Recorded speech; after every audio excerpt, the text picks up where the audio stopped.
नमस्कार दोस्तों, मैं राघवेंद्र आप सबका आपके अपने चैनल आरवी मैथ पावर में स्वागत करता हूं। उम्मीद करता हूं आप लोग मस्त होंगे, मस्त रहिए, पढ़ते रहिए। आज हम स्टार्ट कर रहे हैं मैथमेटिक्स सिंपलीफिकेशन की क्लास 5 सरलीकरण। इसमें आज हम घनमूल के कुछ मोस्ट इंपोर्टेंट क्वेश्चन देखेंगे। घनमूल अभी हमने क्लास 4 तक देखा था, वर्गमूल निकालना और वर्गमूल की ट्रिकें ऑप्शन से सारे के सारे। ऐसे ही हम घनमूलों को देखेंगे ऑप्शन से एंड ट्रिकों से। तो ऐसे कैसे फाइंड करेंगे, दिया हुआ है हमारा 175। पहला क्वेश्चन देखेंगे तो दिया हुआ है 175,616 का घनमूल 56 है। तो ये नंबर दिया हुआ cube root 175.616 plus cube root 0.175,616 plus cube root 0.000175616 का मान बराबर है। मतलब इसका जो मान होगा कैलकुलेट करने पर तो वो मान किस संख्या के बराबर होगा। तो ऐसे हम करेंगे तो कैसे करेंगे, मैंने बताया था आपका कब वो वर्गमूल में हमारा पॉइंट जो संख्याओं के बाद होता था। तो अगर दो संख्या के बाद है तो एक नंबर से पहले आता था जो उसका वर्गमूल होता था उसके। और इस घनमूल में आएगा जैसे अगर 3 संख्या से पहले है तो एक संख्या से पहले होगा। ठीक है, तो बस यही ध्यान रखना है। वर्गमूल में अगर यहाँ पर 2 संख्या से पहले है तो एक संख्या से पहले होगा, वहां वर्गमूल जो होगा उसका उसमें। और यहाँ पर जिसका घनमूल होगा, यहाँ पर 3 संख्या से पहले दशमलव है तो घनमूल में जाके एक संख्या से पहले दशमलव हो जाएगा। बस ये थोड़ा सा यूज करना है ब्रेन को और तुरंत आंसर करेंगे। कैसे, हमारा इसकी जो वैल्यू दी हुई है वो 56 दी हुई है, यहाँ पर पॉइंट लगा हुआ है। लेकिन मैंने बताया घनमूल है तो 3 संख्या से पहले यहाँ पर है, तो यहाँ पर कितनी संख्या से पहले आएगा, एक संख्या से। तो ये कितना हो जाएगा 5.6। अब प्लस नेक्स्ट ये देखेंगे कि ये हमारा दिया हुआ है 0.175616। यहाँ पर हम ये देखेंगे तीन का पेयर लेते हैं, इसमें 3 और 3 6 हो गए ना। 6 नंबर से पहले है यहाँ पर, तो यहाँ पर कितने नंबर से पहले होगा, 2 नंबर से, तो 0.56 हो जाएगा 56 प्लस। समझ पा रहे हैं ना, घनमूल कर रहे हैं तो कैसे करेंगे। और यहाँ पर क्यूब रूट 0.000 और 175,616 मतलब 3 इधर 3 इधर 3 इधर, मतलब 3 के पेयर बनाए। तो मैंने कितने पेयर बने, 3 पेयर बने। तो यहाँ पर कितनी संख्या है, 9 संख्या है। तो कितनी संख्या से पहले दशमलव आएगा, 3 संख्या से। तो यहाँ पर कितना हो जाएगा 0.056। बस ये इसका क्या होगा, इसका घनमूल इतना होगा 5.6, इसका घनमूल 0.56 होगा, इसका घनमूल 0.056 होगा। ठीक है, इसे हमको क्या करना है, ऐड करना है, बस हमारा आंसर आएगा। ऐड कैसे करेंगे, ऐड ऐसे करेंगे कि दशमलव में जो संख्याएं होती हैं वो उसी अकॉर्डिंग लिखी जाती हैं। जैसे ये हमारा 0.6 दिया हुआ है तो इसमें 0.56 दिया हुआ है, तो दशमलव के बाद जितनी संख्या है वो उसी क्रम में लिखी जाएंगी, इस क्रम में लिखी जाती है। जैसे यहाँ पर देखेंगे कि 3 अंक से वाले हैं और यहाँ पर 2 अंक से, यहाँ पर 1 अंक से, तो 6 में कितना जुड़ जाएगा, 1 भी नहीं जुड़ेगा तो 6 हो जाएगा। फिर यहाँ पर 5 और यहाँ पर 6 हो जाएगा, तो 5 और 6 कितना हो जाएगा, 11 की 1 हासिल 1 होता है। और यहाँ पर 0.5 है और यहाँ 0.0 0.6 0.5 और 0.0 कितना हो जाएगा, 5 और 6 11 और 0 11 ही होता है। 11 और 1 इसमें से 12 की 2 हासिल 1 होगी, तो 5 में 1 जुड़ जाएगा 6 हो जाएगा। पॉइंट हमारा कब है, यहाँ पर है पॉइंट, तो यहीं पर है ना, 2 से पहले ये पॉइंट। ठीक है, तो यहाँ पर कितना हो जाएगा 6.216। ये क्या होगा, हमारा इसका मान होगा, इसका आंसर होगा। ऑप्शन में देखेंगे हमारा कौन सा दिया हुआ है, ऑप्शन में तीसरा है 6.216, तो यही क्या होगा हमारा राइट आंसर। समझ पा रहे हैं ना आप, कुछ नहीं करना है। घनमूल में 3 संख्या से पहले लेना है, वर्गमूल में 2 संख्या से पहले होता था, घनमूल में 3 संख्या से पहले होता है। नेक्स्ट क्वेश्चन देखेंगे, क्वेश्चन नंबर 2 देखेंगे। अगर सब कुछ मिल जाएगा जिंदगी में तो तमन्ना किसकी करोगे। अगर सब कुछ मिल जाएगा जिंदगी में तो तमन्ना किसकी करोगे। कुछ अधूरी ख्वाहिशें भी जिंदगी जीने का मजा देती हैं, इसलिए आप अपनी सोच को बड़ी करते रहिए, इससे आपकी ख्वाहिशें अधूरी रहेगी तो आप मेहनत करते रहेंगे। तो क्वेश्चन नंबर 2 देखेंगे, यदि P बराबर 999 हो तो क्यू रूट P कोष्टक में P square plus 3P plus 3 plus 1 का मान होगा। यहाँ पर ये दिया हुआ है और इसका मान पूछ रहा है। P बराबर हमारा 999 दिया हुआ है, कैसे फाइंड करेंगे, इसमें P का मान लगाएंगे, किस कंडीशन से, किस कंसेप्ट से इसे फाइंड करेंगे, कौन सी ट्रिक लागू होगी। बस इसकी एक ट्रिक है, आपको बस ये देखना है, इस P का अगर अंदर गुणा करेंगे तो क्या हो जाएगा। चलो करके देख लेते हैं। ठीक है, क्यूब रूट P का जब मैंने अंदर किया तो यहाँ पर P स्क्वायर है तो P का गुणा करेंगे तो P क्यूब हो जाएगा प्लस 3p स्क्वायर हो जाएगा प्लस 3p प्लस 1। समझ पा रहे हैं ना आप? अब हम यहाँ पर हमको ये दिख रहा है, यहाँ पर क्यू है और 1 का जब क्यू करते हैं तो 1 ही होता है, और फिर यहाँ से 3p कॉमन लेंगे तो हमारा क्या हो जाएगा, चलो निकाल देते हैं √3। पी क्यू में आपको समझाने के लिए कर रहा हूँ, वरना डायरेक्ट आप ये यहीं पे सोचकर डायरेक्ट आंसर कर सकते हैं, वो मैं अभी बताता हूँ। पी क्यू प्लस 1 की पावर क्यू, ठीक है, प्लस यहाँ पर मैंने 3p कॉमन ली, 3p स्क्वायर, और 3p में से अगर 3p में कॉमन लूंगा तो क्या बचेगा, 3p मैंने अगर कॉमन ली इसमें से तो यहाँ पर p प्लस 1 बचेगा, p प्लस 1 बचेगा। यहाँ पर अगर 3p 3 गुणा p गुणा 1 करें तो यहाँ पर 3p मान होता है, तो ये हमारा किसका हो जाएगा, p प्लस 1 का होल क्यूब हो जाएगा, ठीक है, किसका हो जाएगा, p प्लस 1 का होल क्यूब हो जाएगा, क्यूब रूट है। अब यहाँ पर क्यूब रूट है और यहाँ पर इसका मान कितना होता है क्यूब रूट का, ये हमेशा बट्टे में आता है, रूट जो अनरूट होता है इसका मान होता है 1/2, और अगर क्यूब रूट हो तो इसका मान होता है 1/3। यहाँ पर 3 पावर है तो इसका कितना हो जाएगा, ये हो जाएगा हमारा p प्लस 1, ठीक है। अब यहाँ पर p प्लस 1 दिया हुआ है, p हमारा 999 दिया हुआ है, और एक और उसमें जोड़ देंगे तो कितना हो जाएगा, 999 प्लस 1 बराबर होता है हमारा 1000। कितना आंसर, समझ पा रहे हैं ना? आपने ये लिखा है, ये आपको लिखने की जरूरत नहीं है, आपने यहां से ये खोला, आपने केवल इतना सोचा कि p प्लस 1 p और 1 वर्ग में दिए हुए हैं, और यहाँ पर 3p कॉमन मैंने लेके देखा, तुरंत 1 सेकंड में दिमाग में कैलकुलेट किया और यहाँ पर सीधा निकल के आ गया p प्लस 1 का होल क्यूब। और मैंने ये भी नहीं करना, ये लिखना नहीं है, डायरेक्ट मैंने ये करना है कि यहाँ पर p प्लस 1 दिया हुआ है तो p का मान हमारा 999 दिया हुआ है, 999 प्लस 1 करना है तो बराबर कितना निकल के आता है, 1000। समझ पा रहे हैं ना? 1000 हमने 2 सेकंड में आंसर फाइंड किया, तो कैसे कौन सा आंसर होगा, आंसर होगा पहला नंबर, ऑप्शन नंबर पहला राइट आंसर। नेक्स्ट क्वेश्चन देखते हैं, क्वेश्चन नंबर 3। अगर अच्छी लग रही हो तो प्लीज चैनल को सब्सक्राइब कर दो एंड वीडियो को लाइक कर दीजिए। क्वेश्चन नंबर 3 देखेंगे, कोई अगर नंबर दिया हुआ है बट्टे में और उस पर क्यूब रूट लगाए तो उसका मान कैसे निकालते हैं, ये देखेंगे इस क्वेश्चन में। तो देखेंगे क्यूब रूट 4 से 12/125 का सरलीकृत मान क्या होगा।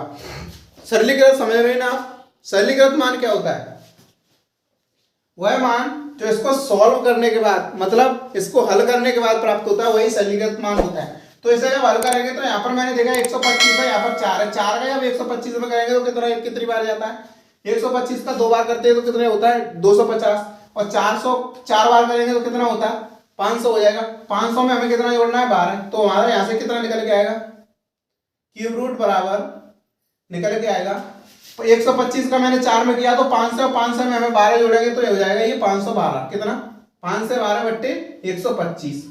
अब ये हमारे ये देख रहे हैं ये किसका घन होता है और ये किसका घन होता है, ठीक है। क्यूब रूट दिया हुआ है तो घन पूछ रहा है, तो यहां से निकल के आएगा 512 जो होता है वो 8 का होता है, 8 का जो वर्गमूल होता है वो 64 होता है।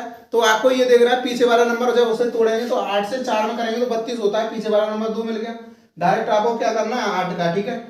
और ये 125 है, ये 125 जो होता है पीछे 5 है तो उसमें ये तो डेफिनेट है कि वो 5 का ही होगा, ठीक है। कोई भी नंबर उसका 5 ही लास्ट में डिजिट होगा, तो 125 सबसे छोटा है तो 5 का ही है, ठीक है। तो जब 5 का 8 में भाग देंगे तो ये कितने बार जाएगा, एक बार, कितना शेष पर बचेगा 3, तो 1 सही 3/5 क्या होगा, सरलीकृत मान होगा। 1 सही 3/5 हमारा ऑप्शन में तीसरे नंबर पर दिया हुआ है, तो तीसरा ही नंबर हमारा क्या हो जाएगा, राइट आंसर। समझ पा रहे हैं ना?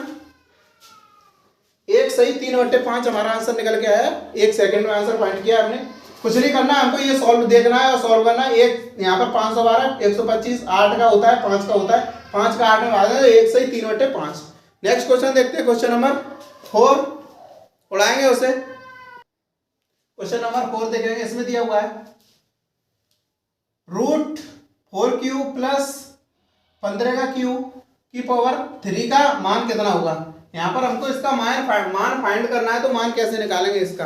यहाँ पर तो हमें पावर दी हुई है, तो मान कैसे निकालेंगे इसका, वेरी इजी।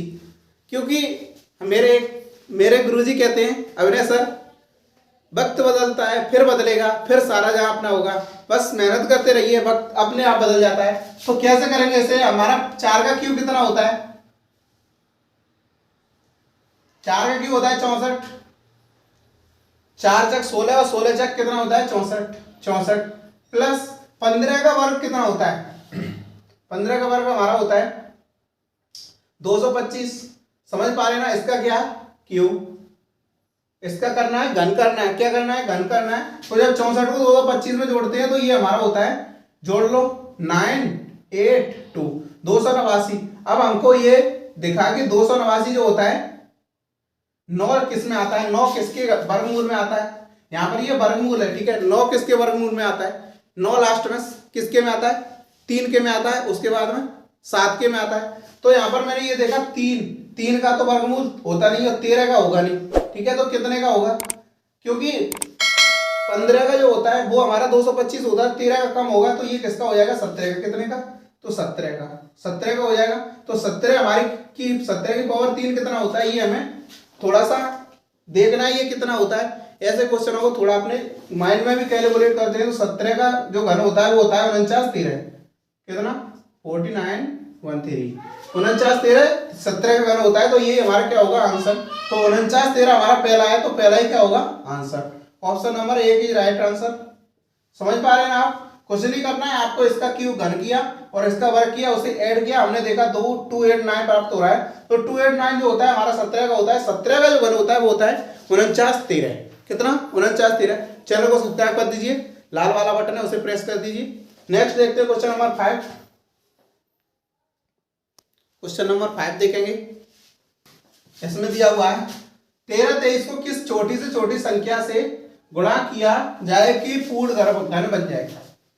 इसमें पूर्ण घन बनने के लिए बोल रहा है, पूर्ण वर्ग जो होता है उसमें कितने का जोड़ा बनता था 2 का, और घन में कितने का बनता है 3 का। मैंने पहले ही बता दिया था पहले क्वेश्चन में, घन में हमेशा 3 का जोड़ा बनता है, वर्ग में 2 का जोड़ा बनता है। तो इसमें पेयर बनाएंगे, तो कैसे बनाएंगे पेयर, आप इसे लिखिए। मैं आपका इसका एकदम ठोस कंसेप्ट बता रहा हूं आपको, ट्रिक आप बाद में यूज करना, ठीक है। कंसेप्ट पहले सीखिए, एकदम बेसिक एंड लॉजिक, ठीक है। तो ये 13 और 23 दिया हुआ है, क्या इसके ऐसे गुणनखंड आप करेंगे तो ज्यादा टाइम नहीं लगेगा, इसलिए ऐसे कीजिए, ठीक है। आप बेसिक से कीजिए। तो जब इसे ऐसे करेंगे तो ये कितने से डिवाइड हो रहा है, 3 से हो रहा है, 3 चौक 12, 3 चौक 12, 3 एकम 3, कितना 3 एकम 3। फिर जब 3 से काटा तो 3 एकम 3, 3 चौक 12 और 3 7 21, 3 एकम 3, 3 चौक 12, 3 7 21 होता है। फिर 3 से जब काटा 3 चौक 12 और 3 नम 27, 49 हो गया। 7 से कटेगा 49, 7 से जाता है, तो ये 7 बार और ये 1 बार, फिर 7, कितना 1 बार, ठीक है। तो ये 7 से कितने बार गया, 2 बार गया। 3 से कितने बार गया, 1 2 3, कितना 3। तो ये एक पेयर बन गया, ठीक है, 3 का एक पेयर बन गया। 7 का जब हम पेयर बनाएंगे तो 2 हमें मिल रहे हैं, तो कितने का और होना चाहिए गुणा, 7 का होना चाहिए। तो बस वही संख्या है जिससे हम गुणा करेंगे। तो वो कौन सा नंबर है, कितना है हमारा 7 नंबर। जब 7 से एक बार और गुणा कर देंगे तो हमारा यहाँ पर भी 7 से कटने के बाद में 1 बचेगा, तो हमारा ये भी पेयर बन जाएगा। तो हमारी जो कौन सी संख्या होगी वो जिससे गुणा करेंगे वो हमारी संख्या होगी 7, कितनी 7। तो चौथा क्या होगा हमारा आंसर, 5 नहीं होगी, 3 नहीं होगी, 2 नहीं होगी। समझ पा रहे हैं। और अगर आपको ऑप्शन से देखना है तो लास्ट वाला नंबर देखिए और उससे करेंगे, ठीक है। समझ पा रहे हैं ना, आपको 3 नंबरों का पेयर बनाना है। मैंने 3 का यहाँ पर पेयर बनना है, 7 के 2 नंबर मिल रहे हैं तो 1 नंबर का और 7 से गुणा होगा। 2 7 मिल रहे हैं तो 1 और 7 से गुणा करेंगे तो 3 7 हो जाएंगे। तो हमारा आंसर क्या हो जाएगा, 7 हो जाएगा, ठीक है। नेक्स्ट क्वेश्चन देखते हैं, क्वेश्चन नंबर 6। क्वेश्चन नंबर 6 देखेंगे, वह न्यूनतम संख्या जिससे 1800 को गुणा करने पर एक पूर्ण घन संख्या प्राप्त हो के अंकों का योग होगा।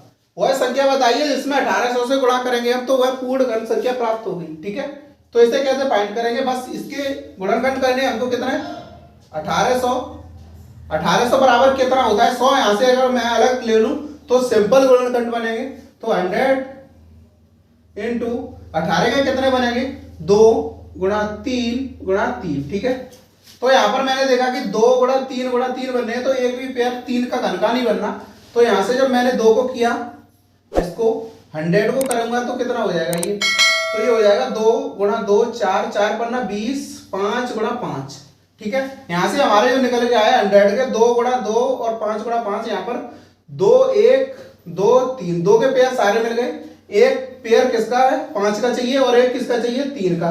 तो 3 गुणा 5, 3 का एक बार गुणा हो जाएगा और एक बार 5 का गुणा हो जाएगा। तो टोटल जो नंबर होगा कितना होगा 15। जब इसमें हम 15 1800 में 15 का गुणा कर देंगे तो हमारी ये पूर्ण घन संख्या बन जाएगी, क्योंकि फिर हमें सारे के सारे पेयर बन जाएंगे। 3 नंबर लेने हैं तो 3 एक बार यहाँ पर, 2 ये और 1 3, 2 ये और 1 5 ये, तो कितने हो गए 3 हो गए। तो 15 का योग पूछ रहा है, के अंकों का योग, के अंकों का योग। तो 15 के अंकों का योग क्या होगा, 1 + 5 बराबर कितना होता है 6। तो अंकों का जो योग निकल के आया वो कितना निकल के आया 6। तो तीसरा ही क्या होगा हमारा राइट आंसर। समझ पा रहे हैं ना आप। नेक्स्ट देखते हैं क्वेश्चन नंबर 7, सेम क्वेश्चन और उसमें और अच्छे से समझेंगे। ठीक है, इसमें 1800 लिया मैंने, 1800 के गुणनखंड किए। उसके बाद में जो नंबर मैंने देखा कि यहाँ पर 3 कम है, यहाँ पर 5 कम है, 3 और 5 का जब गुणा और हो जाएगा तो हमारी पूर्ण घन बन जाएगी। तो 3 5 का गुणा करने पर हमें 15 नंबर प्राप्त, 15 संख्या प्राप्त हुई। तो 15 के अंकों का योग 6 निकल के आया। नेक्स्ट देखते हैं क्वेश्चन नंबर 7। क्वेश्चन नंबर 7 देखेंगे, उस सबसे छोटी संख्या जिससे 900 को गुणा करने पर प्राप्त गुणनफल एक पूर्ण घन संख्या हो के अंकों का योग क्या होगा। जो क्वेश्चन नंबर 6 कराया था उसमें हमारा 1800 था, यहाँ पर 900 है। बस क्वेश्चन की जो लैंग्वेज है वो सेम है, कुछ नहीं करना है हमको। ठीक है, इसे कैसे करेंगे कि 900 के जब गुणनखंड करेंगे तो क्या होगा, 900 बराबर होता है हमारा, मैंने बताया 100 को अलग ले लो, उसमें से 100 इंटू फिर 9 बचा तो 9 के 3 गुणा 3 होता है। तो 9 के यहां से कितने निकल के आएंगे 100 के, 100 के जो हमने निकाले थे अभी 2 इंटू 2 और 5 इंटू 5। ठीक है, 2 दूना 4 पन्ना 20 और 5 20 5 100। ठीक है, ये इसके गुणनखंड होंगे। तो यहाँ पर किस किस की कमी है, यहाँ पर एक 3 की, एक 3 होता है तो 3 बार हो जाते हैं, 2 और 1 5, तो 2 गुणा 3 गुणा 5। इन अगर यहाँ पर 2 का और गुणा हो जाता और 3 का यहाँ पर गुणा हो जाता, 5 का यहाँ पर गुणा हो जाता, तो ये सारे के सारे 3 के घन, 3 संख्याओं के पेयर बन जाते, घन बन जाते। तो यहाँ पर 2 और 3 का करेंगे तो कितना होगा 6, और 6 का 5 में करेंगे तो ये होगा 30।